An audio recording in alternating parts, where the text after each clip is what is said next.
ಇಲ್ಲಿ ಒಂದು ಪ್ರಶ್ನೆ ಇದೆ, ವಿಜಯ ಹೆಗಡೆನವರು ಕೇಳಿರುವಂಥದ್ದು. ಬಲರಾಮ ಅಂದರೆ ಕೃಷ್ಣನ ಅಣ್ಣ ಅಷ್ಟು ಧರ್ಮಾಸಕ್ತಿ ಇರುವಂಥವನು ಈ ಮೊದಲು ದುರ್ಯೋಧನನಿಗೆ ಆತನ ಕ್ರೌರ್ಯ ದುಷ್ಕೃತ್ಯಗಳ ಬಗ್ಗೆ ಯಾಕೆ ಬುದ್ಧಿ ಹೇಳಲಿಲ್ಲ, ಯಾಕೆ ಎಚ್ಚರಿಕೆ ನೀಡಲಿಲ್ಲ ಅನ್ನೋದು ಪ್ರಶ್ನೆ. ಬಲರಾಮ ದುರ್ಯೋಧನನಿಗೆ ಬುದ್ಧಿ ಹೇಳಿದ ಯಾವುದೇ ಸನ್ನಿವೇಶಗಳು ನಮಗೆ ಮಹಾಭಾರತದಲ್ಲಿ ಕಾಣಸಿಗೋಲ್ಲ. ಆದರೆ ದುರ್ಯೋಧನ ದುಷ್ಟ ಅನ್ನೋದು ಬಲರಾಮನಿಗೂ ಗೊತ್ತಿದ್ದೇ ಆಗಿತ್ತು, ಗೊತ್ತಿರಲಿಲ್ಲ ಅಂತೇನೋ ಅಲ್ಲ. ಆ ಬಲರಾಮ ಅನ್ನೋದು ಒಂದು ಬೇರೆ ತರಹದ ಯೋಚಿಸುವ ವ್ಯಕ್ತಿತ್ವ, ಅದು ಬೇರೆ ತರಹ ಯೋಚಿಸ್ತಾನೆ ಅವನು. ಅವನಿಗೆ ಅವ್ನು ಸರಿ ಇಲ್ಲ ಅಂತಲೂ ಗೊತ್ತಿತ್ತು, ಆದರೆ ಅವನ ಮೇಲೆ ಪ್ರೀತಿನೂ ಇತ್ತು, ಶಿಷ್ಯ ಅನ್ನುವ ಪ್ರೀತಿನೂ ಇತ್ತು.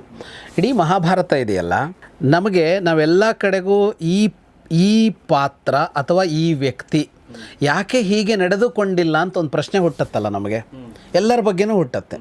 ಈಗ ಯುಧಿಷ್ಠಿರ ಯಾಕೆ ಜೂಜಾಡ್ದ, ಕೃಷ್ಣ ಯಾಕೆ ಸುಳ್ಳು ಹೇಳಿದ, ದುರ್ಯೋಧನ ಯಾಕೆ ಇಷ್ಟು ಲೋಭಿ ಆಗಬೇಕಾಗಿತ್ತು, ಭೀಷ್ಮ ಯಾಕೆ ಅವನಿಗೆ ಬುದ್ಧಿ ಹೇಳಲಿಲ್ಲ, ಕರ್ಣ ಯಾಕೆ ಅವನ ಜೊತೆಗೆ ನಿಂತ, ಬಲರಾಮನಿಗೆ ಧರ್ಮ ಗೊತ್ತಿದ್ರೂ ಕೂಡ ಅವನು ಯಾಕೆ ದುರ್ಯೋಧನನ ಪರವಾಗಿ ಮಾತಾಡ್ತಾನೆ ಅಂತೆಲ್ಲ ಪ್ರಶ್ನೆ ಹುಟ್ಟತ್ತಲ್ಲ ಸರ್.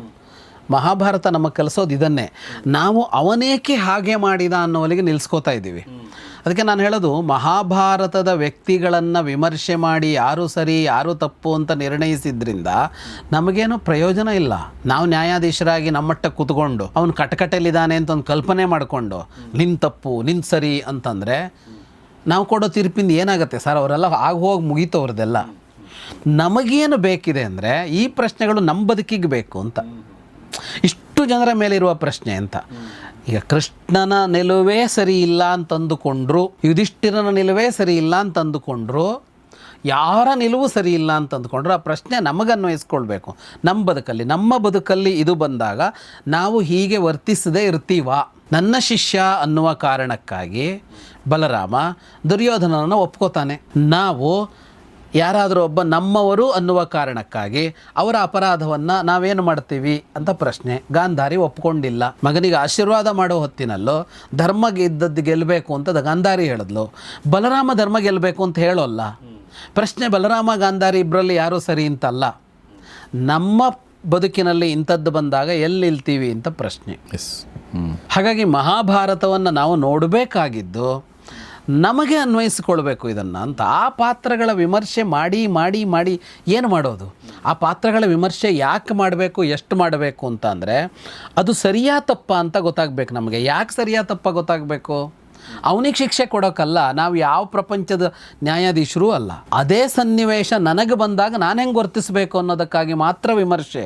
ನಾವು ಅದನ್ನು ಮಾಡ್ಕೊಳ್ಳೋದೇ ಇದ್ದರೆ ಅಲ್ಲ. ಇವ್ರ ಪ್ರಶ್ನೆಗಲ್ಲ ನಾಳಿದ್ದು, ಜನರಲ್ಲಾಗಿ ಹೇಳಿದ್ದು. ಅವ್ರು ಸರಿಯಾಗಿ ಪ್ರಶ್ನೆ ಕೇಳಿದ್ದಾರೆ. ಹಾಗೆ ಮಾಡ್ಕೊಳ್ಳದೆ ಇದ್ದರೆ ಪ್ರಯೋಜನ ಇರೋಲ್ಲ.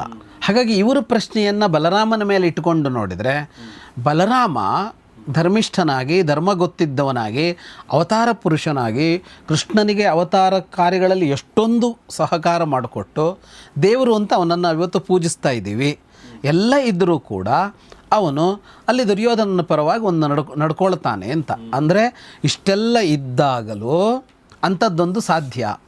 ನಾನು ಅಂಥದ್ದೇನು ತಪ್ಪು ಮಾಡಲ್ಲ ಅಂತ ಅಂದ್ಕೊಳ್ತೀವಲ್ಲ, ನಮಗೆ ಗೊತ್ತಿಲ್ಲದೆ ಜಾರ್ತೀವಿ ನಾವು ಅಂತ. ಅದು ಅಷ್ಟು ಅರ್ಥ ಆದರೆ ಆ ಸನ್ನಿವೇಶದಲ್ಲಿ ನಮಗೆ ಮಹಾಭಾರತದಿಂದ ಸಿಗಬೇಕಾದ ಲಾಭ ಸಿಗುತ್ತೆ. ಮಹಾಭಾರತದಿಂದ ಸಿಗುವ ಲಾಭ ನಮಗೆ ದೊರಕಕ್ಕೆ ಸರ್ ಹೇಳಿದ ಹಾಗೆ ನೋಡಿ, ಎರಡೂ ಪಾತ್ರಗಳಲ್ಲಿದೆ ನಿಮಗೆ. ಅಂದರೆ ಅಲ್ಲಿ ಗಾಂಧಾರಿಯ ಪಾತ್ರನೂ ಇದೆ, ಅಲ್ಲಿ ಬಲರಾಮನ ಪಾತ್ರನೂ ಇದೆ. ನೀವು ಬರೀ ಬಲರಾಮನ ಪಾತ್ರ ಇದ್ರೆ ಹಾಗಾದ್ರೆ ಹೇಗಿರಬೇಕು ಅನ್ನೋದಕ್ಕೆ ಒಂದು ಉದಾಹರಣೆ ಸಿಗ್ತಾ ಇರಲಿಲ್ಲ. ಅಲ್ಲೂ ಆ ಉದಾಹರಣೆ ಕೂಡ ಇದೆ. ಸೊ ಹೀಗಾಗಿ ನಮ್ಮ ಬದುಕಿನಲ್ಲಿ ಇದನ್ನು ಅಳವಡಿಸ್ಕೊಳ್ಳೋಕ್ಕೆ ನಮಗೆಲ್ಲ ಮಾರ್ಗಗಳು ಓಪನ್ ಆಗಿವೆ. ಹೌದು.